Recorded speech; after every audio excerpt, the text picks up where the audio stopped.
여러분도 성령 충만 받기를 주님의 이름으로 축원합니다. 자, 한번 따라하겠습니다. 불의한 청지기의 지혜를 배우라. 오늘 이 본문은 좀 어려운, 조금 난해한 본문입니다만은 굉장히 중요한 본문입니다. 잠깐 좀 본문 설명을 하면은, 어느 부잣집에 청지기가 있었는데 주인의 소유를 지금 하여튼 부정을 하든지 뭔가 낭비한다는 소문이 들려서 주인이 내가 들어보니까 내가 지금 이상한 짓을 한다고 하는데 감사를 받습니다. 감사를 받고 드디어 오늘 2절에 보니까 해고 통지를 받습니다. 그때 이 청지기가 생각을 하니까 이제 해고되면은 농사를 지으려고 하니까 힘이 없고 남 밑에서 아무 일이나 하려고 하니까 부끄럽고 살 길이 막막하다는 겁니다. 그래서 생각한 것이 아직도 주인의 지금 재산 관리를 하고 있으니까 아직 할 수 있을 때 여기 보니까 사람들에게 여기 100말 빚을 진 사람 여기 50말 탕감을 해주는 겁니다. 지금으로 말하면 1억 빚진 사람을 정세에다가 주인은 잘 모르니까 5천만 원, 2억 빚진 사람에게 1억 이렇게 해가지고 너 다음에 나에게 내가 봐줬으니까 갚아야 돼, 이렇게 해서 노후를 준비했다는 겁니다. 이거 완전히 큰 범죄죠. 사기, 횡령, 배임, 문서 위조 이거 엄청나게 범죄인데 이거를 보고 주인이 칭찬했다고 나옵니다. 지혜롭겠다는 겁니다. 나쁜 짓입니다만은 여하튼 뭔가 준비를 했다고 하는 차원에서는 지혜롭다, 이렇게 칭찬했다고 하는 겁니다. 오늘 이 본문을 윤리의 안경을 끼고 보면은 이해가 안 되죠. 오늘 이 본문의 주제는 종말론입니다. 요 뒤에 보면 부자와 나사로 이야기도 나오죠. 예수님께서 오늘 본문을 가지고 어떤 윤리적인 교훈을 주려고 하는 것이 아니라 청지기의 잘못된 행위를 칭찬하는 것도 아니죠. 분명히 8절에 보면 이 옳지 않은 청지기 이렇게 분명히 나와 있습니다. 오늘 본문의 주제는 의로움이 아니라 내일을 위한 준비죠. 이 불의하지만은 내일을 준비하는 지혜를 배우라는 것입니다. 자, 오늘 본문의 8절이 핵심인데 같이 한번 8절 읽어보겠습니다. 자, 시작. 주인이 이 옳지 않은 청지기가 이를 칭찬하였으니 이 세대의 아들들이 자기 시대에 있어서는 빛의 아들들보다 더 지혜로움이라. 세상 사람들이 미래를 위해서, 노후를 위해서 돈을 모으는 것과 하나님의 자녀들이 천국을 위해 준비하는 것과 비교하고 있습니다. 예수님이 아무리 보아도 이 불신자들이 더 지혜로운 거예요. 여러분, 세상 사람들, 일반 사람들은 직장에서 물어날 때를 대비해서 노후를 위해서 적금도 들고 노후에 할 일도 구상하고, 요즘은 그런 강의도 많죠. 노후를 미리 준비도 하고 할 일도 구상하고, 또 살 집을 위해서 허리띠를 졸라매고 고생하고 땅도 사고 적금도 들고 연금도 넣고 보험도 넣고 이렇게 하죠. 그래서 보험이 지금 발달하고 있죠. 근데 그것도 세상 사람들에게는 그게 인생 마지막이니까 중요하긴 중요하겠죠. 그래봐야 한 20-30년이겠죠. 그걸 위해서 굉장히 열심히 노력하고 준비하는데 하나님의 자녀들은 20-30년이 아니라 영원이라고 하는 영원. 여러분, 20-30년과 영원이 몇 배 차이가 있죠? 비교할 수 없죠. 그러면 여러분, 세상 사람들이 그 노후를 위해서 준비하는 것보다도 비교할 수 없을 정도로 영원한 나라를 위해서 준비를 하라, 준비를. 그게 지금 그걸 보니까 예수님이 안타깝다는 거예요. 20-30년을 위해서 목숨을 걸고 준비를 하는데 영원한 나라, 영원히 살지 그 나라를 위해서는 전혀 준비하지 않는다는 것입니다. 예수님 지금 그걸 말씀하고 계시는 거예요. 네. 설교 끝났습니다. 길게 할 거 뭐 있어요? 지금 예수님이 이렇게 말씀하시는 거예요. 자, 보아라. 세상에 소위 좀 똑똑하다는 사람들이 내일을 위해서 얼마나 지혜롭게 준비하고 있느냐? 별로 오래 살지도 못하는 그런 이 땅을 위해서도 그들은 수단과 방법을 가리지 않고 준비하고 있다 말이에요. 심지어 오늘 본문에 보니까 막 사기를 치면서도 준비하고 있는데, 너희들은 영원한 나라를 위해 뭘 준비하고 있느냐고요. 너희는 영원한 미래를 위해, 천국을 위해서 뭘 지금 준비하며 살아가고 있느냐 물어보고 있는 것입니다. 여러분, 우리 옛날에 그 복음을 전할 때 많이 썼던 예화인데, 임금님과 바보 이야기가 있습니다. 임금님이 하도 바보가 있었는데 이 바보를 데리고 재밌게 놀았어요. 이 바보는 하도 바보라 너무 재밌어서 데리고 놀은 겁니다. 어느 날 임금님이 이 바보에게, 야 바보야, 너 다니면서 너보다 더 바보를 한번 만나면 이 황금 지팡이를 하나 줍니다. 이걸 주면서 그 바보를 만나면 한번 데려와 봐라. 그리고 이 황금 지팡이를 선물해라. 이렇게 합니다. 우리가 뭐 동화 이야기니까. 그래서 이 바보가 다니면서 자기보다 바보를 찾으려고 다니니까 없어. 다 자기 보고 바보야 하고 다 자기보다 똑똑한 겁니다. 그래서 실패하고 돌아와요. 돌아와서 임금님에게, 임금님 찾았느냐니까 못 찾았습니다. 저보다 더 바보가 없었어요. 근데 그때 임금님이 중병이 들었습니다. 그래서 임금님이, 임금님 어떻게 몸이 편찮으신데 하니까 임금님이 말하기를, 나는 이제 영원히 오지 못할 영원한 나라로 간다. 아니, 그 나라가 무슨 나라입니까? 하니까 나 영원히 오지 못할 영원한 나라다. 아주 먼 나라를 가게 된다. 그러니 바보가, 그럼 임금님 그 나라 갈 여행 준비는 잘 하셨습니까? 하니까 그 나는 여행 준비를 하나도 못했다. 그러니까 바보가 임금님이 나보다 더 바보네 해가지고 임금님에게 그 지팡이를 줬다는 겁니다. 영원한 나라를 갈 사람이 준비를 하나도 하지 못했다는 겁니다. 그만큼 멍청한 사람이 어디 있냐 하면서 임금님에게 이제 만났다고 하면서 그 지팡이를 줬다는 겁니다. 여러분, 영원한 나라, 영원한 미래를 위해 준비하지 않는 사람만큼 바보가 없겠죠. 여러분, 제가 옛날에 한번 그 임사체험, 죽었다가 깨어난 사람들의 이야기를 많이 했죠. 그 이야기 잠깐 좀 더 하면, 비키 노라투크라고 하는 여자의 이야기가 영국 BBC 방송에 다큐멘터리로 방영이 된 적이 있는데, 이 사람은 태어날 때부터 시각장애인입니다. 그래서 이 어떤 이미지라고 하는 것이 없습니다. 꿈속에도 없어요. 그래서 사람들이, 그러면 까맣게 보입니까? 그렇게 말하는데, 여러분, 까맣다는 것도 색깔이거든요. 까맣다는 것도 이미지입니다. 빛이 있었기 때문에 까맣다는 느낌이 있는 거지, 까맣다는 게 뭔지 몰라요. 희다, 까맣다 말은 들었지만 그 개념이 뭔지를 모릅니다. 제가 옛날에 시각장애인과 포장마차에서 우동을 먹었는데, 이 시각장애인이 굉장히 농담을 좋아하고 재밌는 사람이에요.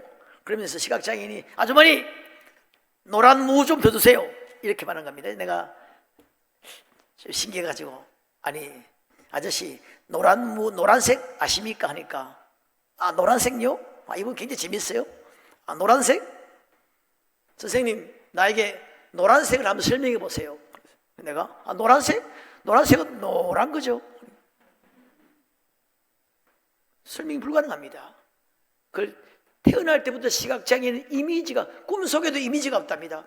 까맣다는 개념이 까만색이 까만 색깔입니다. 색깔 개념이 없는데, 이분이 20살 때가 사고로 죽습니다. 죽어가지고 몸이 육체를 빠져나오면서 들이보기 시작하는 거예요.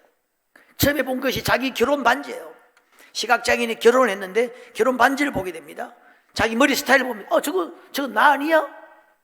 처음 보는 색깔과 이런 아주 어마어마한 그 놀라운 그 다큐멘터리, 우리 그걸 잠깐 한번 불 좀 꺼주시죠. 뒤에 짧은 거 잠깐만 한번 보겠습니다.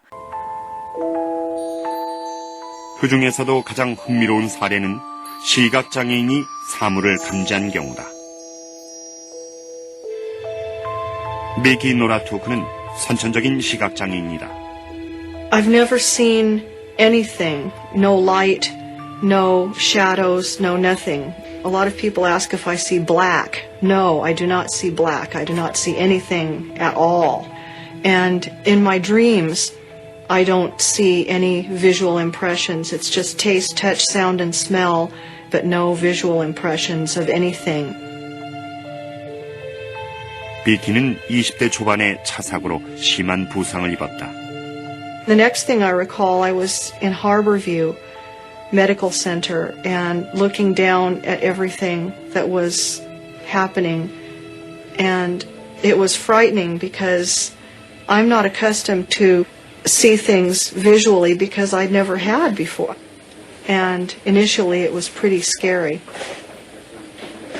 And then I finally recognized my wedding ring and my hair. And I thought, is this my body down there? And am I dead or what? We can't bring her back. It's a crash zone. They kept saying, we can't bring her back, we can't bring her back. And they were trying to frantically work on this thing that I discovered was my body, and I felt very detached from it. And sort of, so what?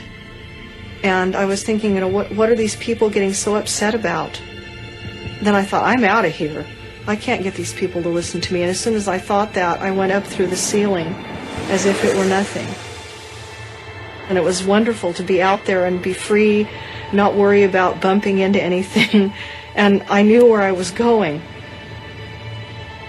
And I heard this sound of wind chimes. It was the most incredible sound that I could describe. It was from the very lowest to the very highest tones.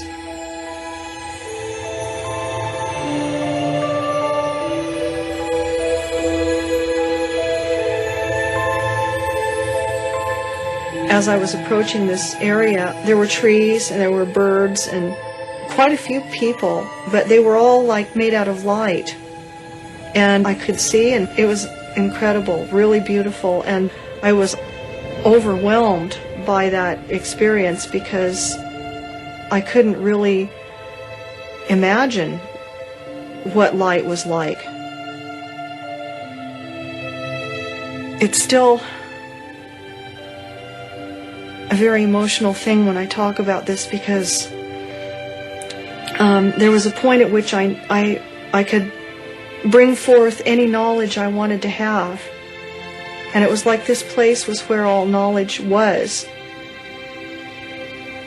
And then I was sent back, and then I went back into my body, and it was excruciatingly painful and very heavy, and I remember feeling very sick.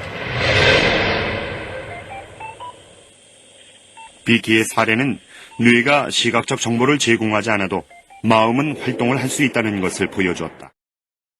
여러분, 그 란셋이라고 하는 유명한 의학 학술지가 있는데 세계에서 가장 권위 있는 학술지 중에 하나입니다. 여러분, 의과대학도 1등부터 100등까지 요즘 등수를 매기죠. 쭉 매기는데 이 높은 등수를 매기려면 이 란셋이라고 하는 이런 학술지에 논문을 게재해서 점수 얻는 것이 그게 가장 중요하다고 합니다. 그 란셋이라고 하는 이 학술지, 아무 논문이나 실을 수 없죠. 굉장히 퀄리티가 있어야 싣는 논문인데 이 란셋에 2001년도에 실린 논문입니다.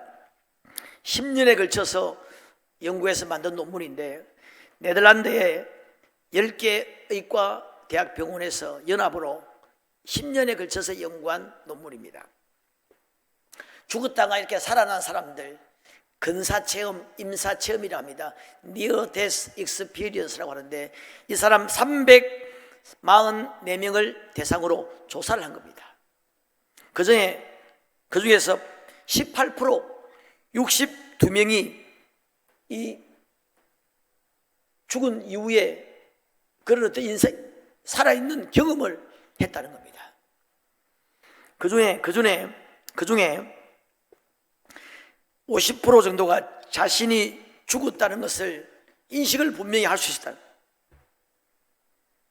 56%가 긍정적인 감정을 가졌다는, 아주 죽은 게 슬픈 게 아니고 너무너무 좋은 세상이다 하는 56%가 그런 감정을 가졌고, 체외 이탈, 자기 영혼이 육체를 빠져나가서 육체를 보는, 여러분 뭐 굉장한 내용들이 많습니다. 의사들이 보통 심폐소생술로 살리죠. 근데 우리 마지막으로 한번 더 해봅시다. 그런 말을 들었고, 심폐소생술 과정 전체를 잘 이야기한다든지, 심폐소생술 하기 전에 털니를 뽑지 않습니까? 털니를 뽑아가지고 셋째 서랍에 넣었는데 깨어나가지고 내 털니 그 셋째 서랍에 있다고 하는 거, 이걸 그 털니를 의사들이 자기 털니를 뽑아서 그 넣는 것을 육체가 빠져나와서 보는 겁니다. 그거를. 그런 사람이 24%, 그 다음에 긴 터널을 통과한다 한 사람이 31%, 밝은 빛과의 어떤 대화를 한다는 겁니다. 밝은 빛. 이제 기독교에서 이걸 예수님이라 이야기할 수 있겠죠. 이 밝은 빛이 주로 물어보는 것이 예외 없이 내가 많은 사람들을 사랑하고 배려하고 섬겼느냐, 이런 것들을 물어본다고 합니다.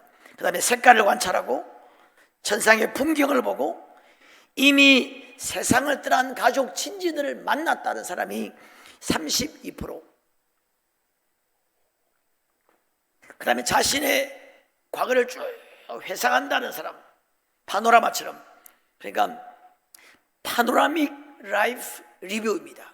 쭉 자기의 어떤 지나온 사람을 쭉 이렇게 본다는 사람이 32%, 삶과 죽음의 경계를 분명히 인지한 사람이 5명, 8% 이렇게 되어 있습니다. 그리고 이 사람이 또 왁술지에 이렇게 경험하고 난 다음에 이들의 삶이 어떻게 변화되었는지 2년 후, 8년 후까지 두 개를 이렇게 비교했습니다. 참, 그러니까 최소한 8년, 10년 걸린 겁니다. 그러니까 일반인들과 이 사람들을 수치로 해가지고 비교한 겁니다. 다른 사람에 대한 공감, 이해, 인생의 목적을 어떻게 이해하는가, 영적인 문제에 관심이 있는가, 죽음에 대한 두려움이 있는가 없는가, 사후생에 대한 믿음, 일상사에 대한 감사, 이런 것들을 수치로 계산해가지고 연구를 하는데 2년 뒤나 8년 뒤나 똑같이 보통 사람들과는 비교도 할 수 없을 만큼 이런 것들이 좋다는 겁니다. 이런 체험한 사람들이 일상에 하루 세끼 밥 먹는 것도 너무너무 감사하고, 생에 대한 두려움, 죽음에 대한 두려움은 지극히 적고, 뭐 사후 생에 대한 믿음은 이건 뭐 말할 필요가 없겠죠. 보통 사람과는 비교할 수 없이 다른 사람에 대한 배려, 삶에 대한 어떤 희망, 이런 것들이 굉장히 8년 후까지 좋았다고 하는 아주 참 대단한 논문을 발표했습니다. 자, 여하튼 이야기를 좀 했는데, 여하튼 여러분, 우리가 영원한 나라, 뭐 성경은 분명히 하나님의 나라가 있다고 이야기하고 있습니다. 이번에 성경 퀴즈 대회 요한계시록이죠. 영원한 나라가 있습니다. 여러분, 성경의 핵심은 천국입니다. 예수님의 복음의 핵심은 천국 복음입니다. 심령이 가난한 자가 복이 있는데 천국이 제 것이라는 거예요. 구원의 핵심은 천국입니다. 모든 여러분 복음의 핵심은 천국입니다. 이걸 믿지 않으면 불신자죠. 우리가 이 영원한 나라가 있다는 생각을 해야 돼요. 이 생각을 분명히 할 때 달라지지 않겠습니까? 우리 삶의 기준 자체가 바꾸어집니다. 여러분, 그리스도인들의 삶은 그래서 진지해질 수밖에 없어요. 고3 수험생들의 어떻게 삶이 좀 진지합니까? 고3 수험생들, 대학 시험을 준비하는 아이들의 삶은 좀 다르겠죠? 여러분, 우리 그리스도인들은 이것보다 몇 천만 배, 몇 억만 배 더 진지해야 돼요. 영혼을 준비하는 삶이잖아요. 별 아멘이 없네. 불신자들 다 앉아 계신가? 이 땅은 소위 장망성, 철로역정에 보면 이 땅을 장망성이라고 그랬습니다. 장차 망할 성이라는 거예요. 우리 영원한 나라를 준비한다고 생각하면 이 땅의 삶이 진지해질 수밖에 없습니다. 오늘 하루하루의 삶이 진지해질 수밖에 없어요.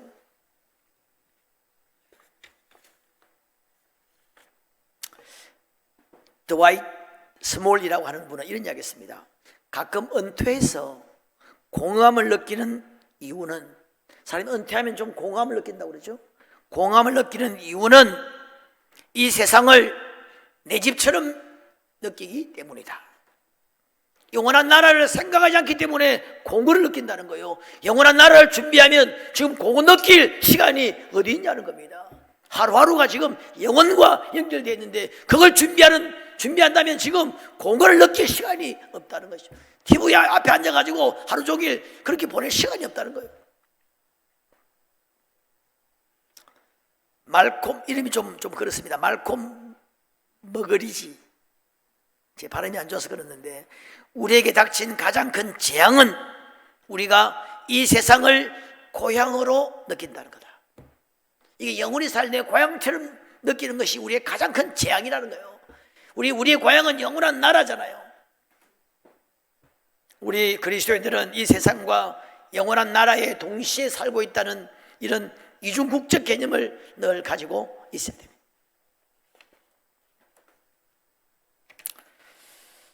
우리 불행히도 많은 그리스도인들이 하늘의 소망을 잃어버리고 있습니다. 그래서 영적인 힘이 없는 것이죠. 삶이 무기력해졌습니다. 영원한 천국을 보는 눈이 흐려진 거예요. 마치 세상이 영원히 살 장소인 것처럼, 천년만년 살 장소인 것처럼 그렇게 착각하면서 불신자처럼 살아가고 있습니다. 어떤 분이 이런 이야기하는 이야기 들었습니다. 이제 저도 이제 나이가 80 다 돼가니까 살만치 살았으니까 이제 죽어도 이한이 없습니다. 그거 여러분 불신자가 하는 말입니다. 살만치 산 게 뭐 중요합니까? 제대로 살아야 제대로 살아야죠. 살만치 시간 때우는 중입니까? 죄송합니다. 제가 좀 화를 냈어. 시간 때우는 게 아니잖아요. 지금 우리가 시간 때우러 여기 왔습니까? 영원한 천국을 지금 준비하는, 지금 살만치 사는 것은 아무 의미가 없어요. 예수님은 33년 사셨습니다. 여자가 난자 중에 이보다 큰 자가 없다고 한 세례 요한은 30년 살았습니다. 여러분, 지금 영원한 나라를 준비하지 않기 때문에 성도들의 삶이 약해진 거예요. 지금 여러분, 우리 앞에는 말로 표현할 수 없는 어마어마한 미래가 열려 있습니다. 성경은 분명히 이걸 강조하고 있습니다. 이 땅에서 우리의 삶은 영혼을 준비하는 시간이고, 영혼을 가꾸는 시간이고, 영혼을 위해 씨를 뿌리는 시간이고, 하나님 앞에 심판을 받는 시간이라는 거예요. 지금 우리의 삶이 영혼을 좌우한다는 거예요. 여러분, 웨슬레 듀엘이라고 참 제가 존경하는 미국의 목사님인데, 우리 성결교단과 굉장히 관계가 많은 분인데, 전설적인 목사님입니다. 난 이분의 설교를 직접 들은 적이 있는데, 이분 이런 시라면 시인데 이런 이야기 했습니다. 인생은 끊임없는 선택, 순간의 선택은 참으로 보잘것없어 보여도 하나님은 그 모든 것을 기록하시도다. 주님을 위한 모든 일은 영원한 상급을 가져다 주도다. 인생은 끊임없는 선택이여라. 그대의 삶에서 사소한 것은 아무것도 없으며 모든 것은 영원을 위해 씨를 뿌릴 기회로다. 그대의 모든 행함은 말할 수 없이 귀하며 수백만 배로 추수되도다. 이런 이야기였어요. 그대의 삶에서 사소한 것은 아무것도 없으며 하나님을 위한 삶은 잊어버릴 수 없으며 오늘 그대가 하나님을 위하여 행하는 것, 노동의 베품과 기도하는 모든 것들이 천국의 곳간에 차곡차곡 쌓이리라. 그대는 영원토록 주수하리라. 하나님을 위한 삶은 잊어버릴 수 없음이어라. 참 멋진 시죠. 하나님 우리에게 상급을 주고 싶어합니다. 생각한데 현재의 고난은 장차 우리에게 나타날 영광과 좋게 비교할 수 없다. 여러분, 이 말로 다 할 수 없는 상급이 오늘 우리의 삶의 모습에 달려있다고 하는 것입니다. 하나님께서 오늘 우리가 살고 있는 모습을 보시면서 우리에게 주실 상급의 한계를 정하실 겁니다. 이런 면에서 삶은 기회고 하나님의 선물입니다. 삶은 참으로 진지한 것이죠. 말씀드린 대로 고3 수험생, 시험을 앞둔 사람보다 억만배나 더 진지하고 지금 중요한 시간들입니다. 오늘 하루는 정말 하나님의 선물이고 엄청난 기회라고 하는 것입니다. 늦기 전에, 일할 수 없는 밤이 오기 전에, 일할 수 없는 밤이 속히 오리라. 오기 전에, 아이고 이제 살 만큼 살았으니까 이제 그런 말 하면 안 돼. 하나님을 위해 산 하루는 1000년 이상의 가치가 있을 것입니다. 여러분, 하늘의 보물을 쌓는 여러분 되시기를 주님의 이름으로 축원합니다. 여러분, 하버드 대학교 총장이신 트루엇 박사님은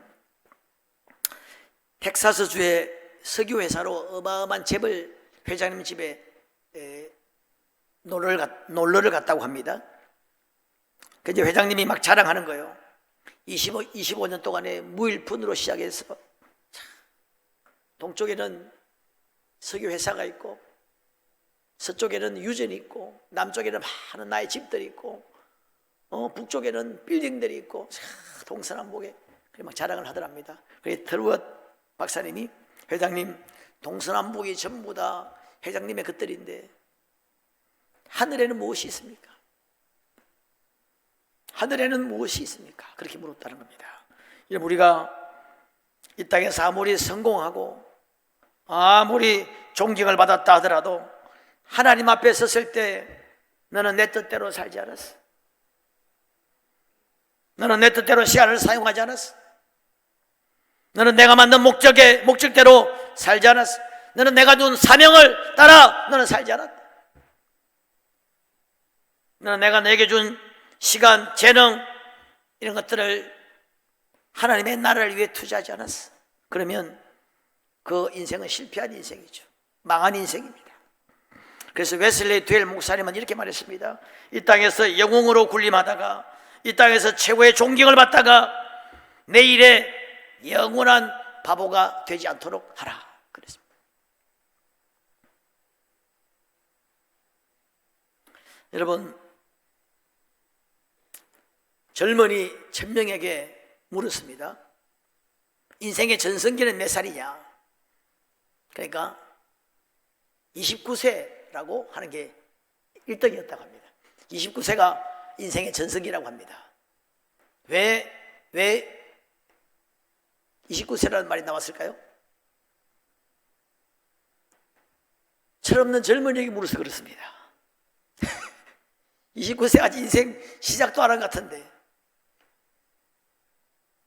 여러분, 인생에 있어서 전성기는 나이가 아닙니다. 29세가 될 수도 있고 92세가 될 수도 있고 영원한 나라를 위해 준비하는 그때가 전성기예요. 지금 우리 그리스도인들 누구를 막론하고 오늘이 전성기가 될 수 있습니다. 어떻게 하면 하나님의 나라를 위해 투자하면, 하나님의 나라를 위해 준비하면 그만큼 전성기가 없는 것이죠. 여러분, 하나님께 붙들려서 기도하면서 사명을 위해 전성기로 사는 여러분 되시기를 주의 이름으로 축원합니다. 우리가 신앙 성장을 위해서 노력해야 됩니다. 그래서 여러분, 이 영혼을 믿고 소망하는 사람은 날마다 성장하는 사람입니다. 계속 배우고 계속 성장하는 사람입니다.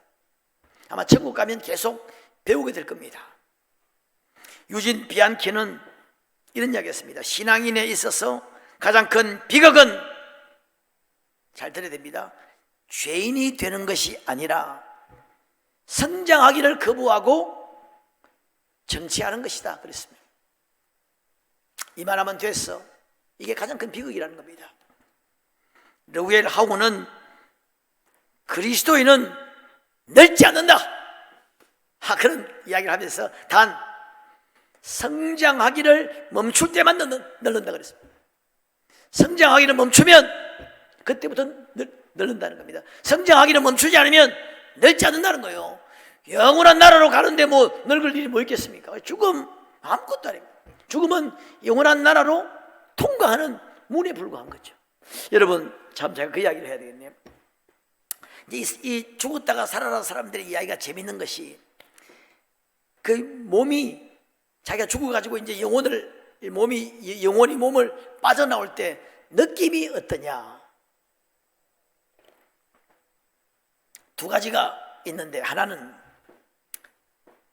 잠수복을 입고 저 밑에 가서 목숨을 걸고 이게 지금 떨어지면 죽지 않습니까? 힘들고 막 그 무거운 잠수복을 입고 밑에서 하다가 슉 나와가지고 배 갑판에 올라가고 잠수복을 싹 벗었을 때, 그 삼킨 고기를 싹 마실 때 그때 기분, 이렇게 말한 사람이 있었고, 또 하나는 어느 술집에 사람들이 막 담배를 피워가지고 막 숨을 못 쉴 정도로 막 담배기 자욱한 곳에서 도저히 있을 수 없어가지고 문 밖을 나왔을 때 그 상쾌한 바람을 싹 마시는 기분, 그렇게 이야기했다고. 근데 그 말 듣고 은혜를 받았습니다. 그 영원한 나라, 그 나라를 위해 우리가 준비하고 달려가는 저와 여러분이 되어야 될 줄로 믿습니다. 저는 25살에 예수님을 제대로 만났어요.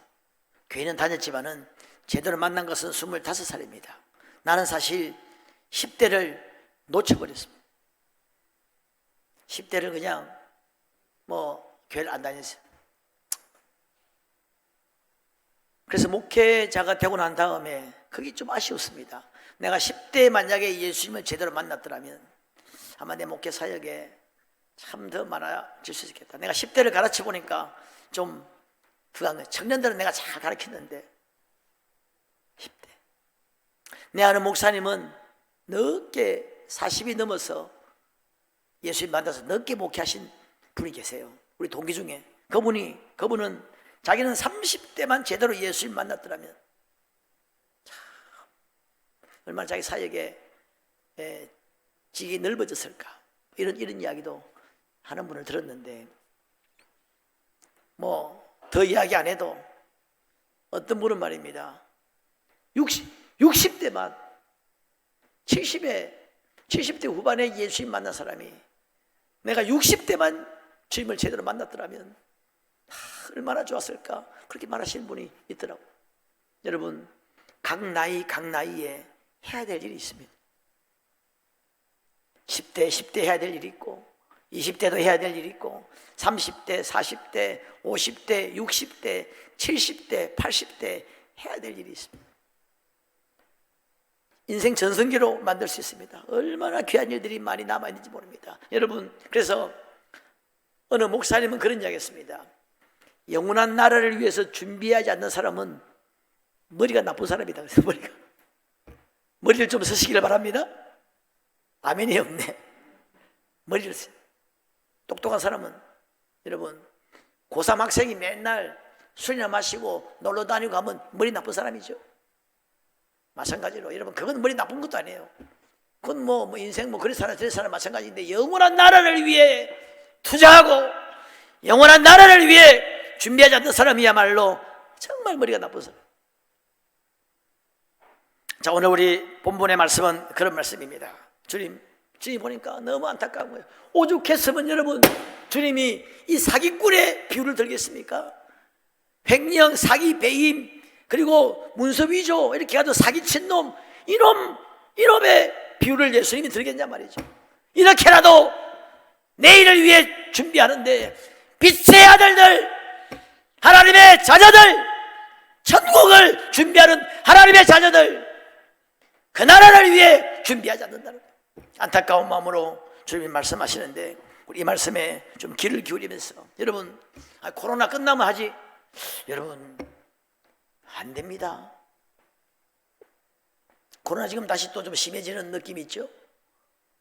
여러분, 성경에 보면은 말세에 예수님이 예언한 게 있습니다. 말세는 무정하고 사랑이 식고 부모를 거역하고 지진이 있고 전염병이 있을 것이다, 주님 말씀했습니다. 2000년 전에 하신 말씀입니다. 이게 여러분 점점 농도가 더 심해지지 않습니까? 맞습니까? 맞습니다. 점점 농도가 심해집니다. 지진, 여러분 50년 전하고 지금하고는 10년 전하고도 지금하고 비교할 수 없습니다. 하루에 수천 수만 건 지진이 일어나고 있습니다. 비교할 수 없습니다. 강도에 의해서 그렇고 빈도나 강도에 의해서 비교할 수 없습니다. 무중한 것, 싸나운 것, 점점 빈도가 강해집니다. 그러면 당연히 전염병도 강해지지 않겠습니까? 빈도가 성경적입니다. 점점 빈도가 강해지고 세질 수 있습니다. 요거 끝나면 영원히 끝이 아닐 겁니다. 안 끝날 수도 있고, 좀 제가 부정적인 이야기해서 죄송합니다만은, 난 성경적으로 그러니까 점점 더 강해질 수 있고 점점 더 센 놈이 올 수 있습니다. 코로나와 상관없이 우리가 주님 나라 위에 달려가야 될 줄로 믿습니다. 코로나 때문에 얼마든지 여러분, 코로나와 상관없이 얼마든지 우리가 전도할 수 있고 기도할 수 있고 주님의 나라를 위해 봉사할 수 있고 얼마든지 할 수 있습니다. 여러분, 이렇게 주일날 할 수 있는 대로, 이 방역 지침이 허락하는 대로 최대한 우리가 모이기를 힘쓰고 기도하고 영원한 나라를 위해 준비해야 돼요. 여러분, 특별히 주일 하루 정도는 하나님의 교회에 헌신해야 돼요. 결론은 오후 예배도 많이 나오게 됩니다. 자, 이 말씀을 마치겠는데, 여러분, 저도 이 말씀 준비하면서 저도 어제 은혜를 많이 받았어요. 그래, 우리 모두가 다 영원한 나라를 위해 준비하는 사람이 지혜로운 사람이고 똑똑한 사람이고 그 사람이야말로 제대로 살아가는 사람이다 생각을 했습니다. 그런 복된 여러분 되시기를 주님의 이름으로 축원합니다.